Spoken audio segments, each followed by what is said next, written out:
بسم اللہ الرحمن الرحیم۔ السلام علیکم عزیز طلباء و طالبات، امید کرتی ہوں کہ آپ لوگ سب خیریت سے ہوں گے۔ تو ہم اردو گرامر کا سلسلہ کر رہے ہیں، جس میں آج ہم پڑھیں گے صنعت تلمی۔ تو صنعت تلمی کیا ہے، اس کی ہم تعریف اور اس کو مثالوں سے سمجھیں گے۔ لیکن اس سے پہلے کہ آپ نے اگر چینل کو سبسکرائب نہیں کیا یا تو آپ چینل پہ نئے ہیں تو جلدی سے جا کر مہر جال اکیڈمی کو سبسکرائب کر لیں اور ساتھ میں لگے ہوئے بیل کے آئیکن کو پریس کرنا ہرگز نہ بھولے گا، تاکہ آپ کو اس طرح کی نئی ویڈیوز کا نوٹیفیکیشن وقتاً فوقتاً ملتا رہے اور اپنے دوستوں کے ساتھ بھی اس کو شیئر کریں۔ تو ہم سمجھتے ہیں کہ صنعت تلمی ہے کیا۔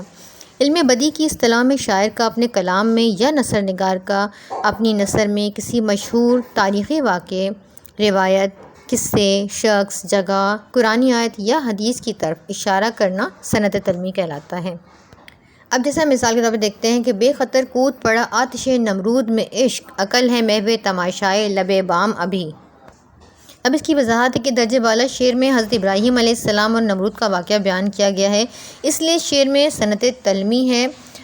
جو مذکورہ والا شعر ہے، اس میں آتش نمرود اپنے واقعے کی نمائندگی کرتی ہے، یعنی جو نمرود نے آگ جلائی تھی اور جس میں حضرت ابراہیم علیہ السلام کو ڈالا گیا تھا، لیکن وہ آگ سلامتی اختیار کر گئی اور خدا تعالیٰ کی رحمت سے پوری آگ گلزار بن گئی اور حضرت ابراہیم علیہ السلام کو کوئی نقصان نہ ہوا۔ تو اس شعر میں آتش نمرود کا ذکر سنتے ہی ہمیں پورا واقعہ یاد آ گیا اور ہم سمجھ گئے کہ شاعر تلمی کے ذریعے کسی واقعے کی طرف اشارہ کر رہا ہے اور ہمیں کیا سمجھانا چاہ رہا ہے۔ جب شاعر اپنے کسی شعر میں کسی تاریخی واقعہ، قصہ یا قرآنی آیات کا ذکر کرتا ہے تو اسے صنعت تلمی کہتے ہیں۔ مثال کے طور پر مثلاً آتش نمرود، آئینہ سکندر، پیران یوسف، طوفان نوح، عصائے موسیٰ، آب حیات اور کوہ طور، ابن مریم، اناء الحق، تخت طاؤس، شیر فرہاد، حاتم سلیماں، جام جمشید اور شیخ چلی قابل ذکر تلمیحات ہے۔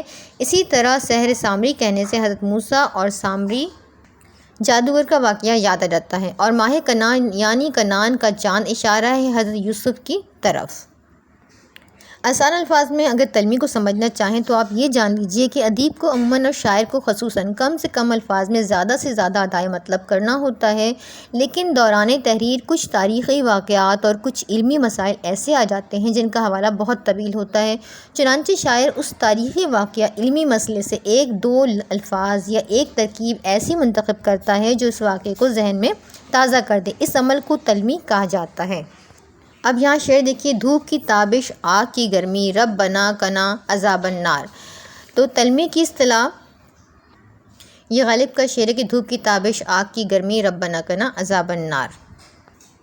تلمی کی اصطلاح علم بدیع کے حصے میں آئی ہے۔ کلام میں کوئی ایسا لفظ یا مرکب استعمال کرنا جو کسی تاریخی، مذہبی یا معاشرتی واقعے یا کہانی کی طرف اشارہ کرے، تلمی ہے۔ اب یہاں پہ مثال دیکھتے ہیں کہ خواہاں تھے زیب گلشن زہرا، جو آپ کے شبنم نے بھر دیے تھے کٹورے گلاب کے، پھیلی ہوئی وہ وحدت کی بو ارض و سما میں، پیرہن یوسف کی وہ تاثیر ہوا ہوا میں، آ رہی ہے چاہے یوسف سے صدا، دوست یا تھوڑے ہیں اور بھائی بہت، سب رقیبوں سے ہوں ناخوش پر زنان مصر سے، ہے زلیخا خوش کہ محو ماہ کنعان ہو گئیں، ہم نے کیا کیا نہ کیا تیرے عشق میں محبوب کیا، صبر ایوب کیا، گریہ یعقوب کیا۔ اب یہاں پہ دیکھیں ایوب علیہ السلام کا پورا واقعہ، یعقوب علیہ السلام کا پورا واقعہ ہمارے ذہن میں آتا ہے۔ مذکورہ والا اشعار میں پیرہان یوسف، گریہ یعقوب، چاہے یوسف، ماہ کنعان وغیرہ تعلیمات ہیں۔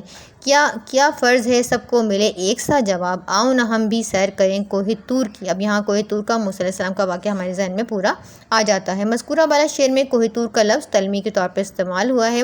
باغ و بہار آتش نمرود کو کہا، مشکل کے وقت حامی ہوا تو خلیل کا، کیا وہ نمرود کی خدائی تھی، بندگی میں میرا بھلا نہ ہوا۔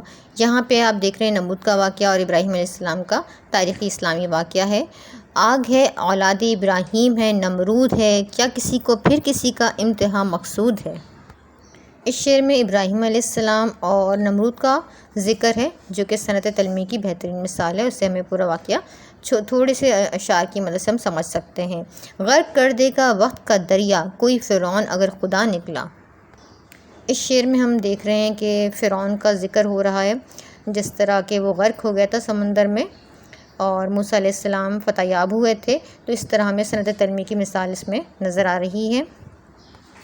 نہ گور سکندر ہے نہ قبر دارا، مٹے نامیوں کے نشاں کیسے کیسے، اس میں آپ نے دیکھا کہ سکندر کا ذکر ہے، سکندر بادشاہ کا، کیسے وہ ختم ہوا، مٹ گیا، ایک مشہور بادشاہ جس نے اتنی فتوحات کریں، اور اس کا ذکر ہے۔ تو یہاں پہ یہ سنت تلمی کی بھی مثال ہے، ایک تاریخی واقعہ ہے یہاں پہ جس کی مدد سے ہم سمجھ سکتے ہیں سنت تلمی کو۔ تو امید کرتی ہوں کہ آپ کو یہ جو گرامر والا پورشن ہے سنت تلمی سمجھ میں آیا ہوگا، اور اگر کوئی بات سمجھ نہیں آتی تو آپ مجھے کامنٹ سیکشن میں ایک کامنٹ کر کے پوچھ سکتے ہیں۔